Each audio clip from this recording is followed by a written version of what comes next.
Hello friends, welcome to the unfolded headlines. दोस्तों, Israel Hamas war अब कुछ ज़्यादा ही अनप्रेडिक्टेबल हो गया है।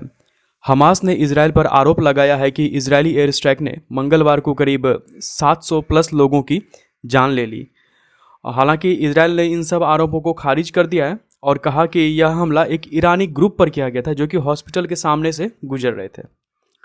लेकिन कुछ भी हो ना, अब यह वॉर फैलेगा, इसके लिए इजराइल की काफ़ी खुल करके आलोचना की जा रही है। यहाँ तक कि WHO, UN और US प्रेसिडेंट जो बाइडन ने भी इसकी खुल करके आलोचना की और नेतन्याहू को फटकार तक भी लगाया है।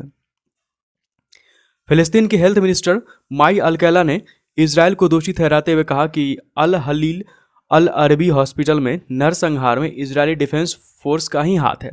दोस्तों, यह हमला इतना भयानक था ना कि एक साथ 300 लोगों की बॉडी निकली और करीब टोटल 700 प्लस लोगों के मारे जाने की आशंका जाहिर की गई है। दरअसल दोस्तों, जैसा कि अपडेट आया हुआ है कि इस वॉर में लेबनान का हिजबुल्लाह और ईरान का संगठन इस्लामिक जिहाद भी अब हमास की तरफ से लड़ रहे हैं और इजराइल का आरोप है कि इस हॉस्पिटल पर हमला इजरायली डिफेंस फोर्स ने नहीं बल्कि इसी ईरानी संगठन इस्लामिक जिहाद जिसका नाम है उसी के खुद के रॉकेट के फटने से हुआ है। इन सभी अपडेट्स के बीच US प्रेसिडेंट जो बाइडन भी अब इजराइल पहुंच चुके हैं और बाइडन ने तो पहले ही इस हॉस्पिटल पर जो हमले हुए थे उसको लेकर के नेतन्याहू को फटकार लगा दिया था। अब देखो फ्रेंड्स, बाइडन ने ना मिडल ईस्ट में डिप्लोमेसी को और भी कम्प्लेक्स कर दिया है, क्योंकि USA से अब तक तो यही उम्मीद की जा रही थी कि वह कुछ करेगा और इस वॉर में कुछ ऐसे स्टेप्स उठाएगा जो शांति कायम कर सके, बट ऐसा कुछ हो नहीं पाया है। 2000 US फोर्सेस को इजराइल में तैनात किया गया है और $1 बिलियन की आर्थिक सहायता भी इजराइल को USA ने दी है, जिसे देखकर गल्फ कंट्रीज तो चुप बैठने वालों में से है नहीं। उन्होंने भी जॉइंटली जैसे कतर एंड अदर कंट्रीज ने मिलकर के गाजा को $1 बिलियन की मदद दी है। दोस्तों, बता दें कि यह सब शुरू हुआ था 7 अक्टूबर को, जब इजरायली इंटेलिजेंस को मात देते हुए हमास ने इजराइल में घुसते हुए कई नागरिकों को बंधक बना लिया था और करीब 1700 लोगों को मार डाला था। इसी घटना के बाद से इजराइल ने सर पर कफन बांधकर जैसे हमास को मिटाने की कसम सी खा ली हो। और कल की अपडेट है जब IDF ने एयर स्ट्राइक में हमास की फंडिंग करने वाली बैंक को ही उड़ा डाला था।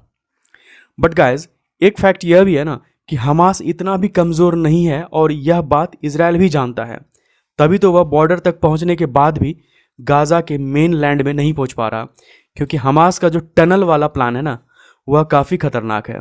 यह टनल दोस्तों गाजा मेट्रो के नाम से जाना जाता है और कहा जाता है कि जहां ज़मीन, समुद्र और हवा से इजराइल हमास को घेर सकता है, वहीं ज़मीन के नीचे से हमास का खेल शुरू हो जाता है और गुरिल्ला वॉरफेयर में हमास काफ़ी तेज है। फ्रेंड्स, यदि इस गाजा मेट्रो सुरंग की बात करें ना तो यह करीब ज़मीन से 40 फीट तक नीचे है और इसकी कुल लंबाई मुंबई लोकल, चाइना के शंघाई मेट्रो और दिल्ली मेट्रो से भी ज़्यादा है। और ये प्लान हमास का इजरायलियों को काफ़ी दिक्कत देगा। ये था Israel, Hamas and middle east पर लेटेस्ट अपडेट। अगर आपको यह वीडियो इन्फॉर्मेटिव लगा हो तो हमारे वीडियो को लाइक, शेयर एंड चैनल को सब्सक्राइब कर बेल आइकन को प्रेस कर लें ताकि नेक्स्ट अपडेट भी आप तक आसानी से पहुंच सके। See you in the next video. Thank you.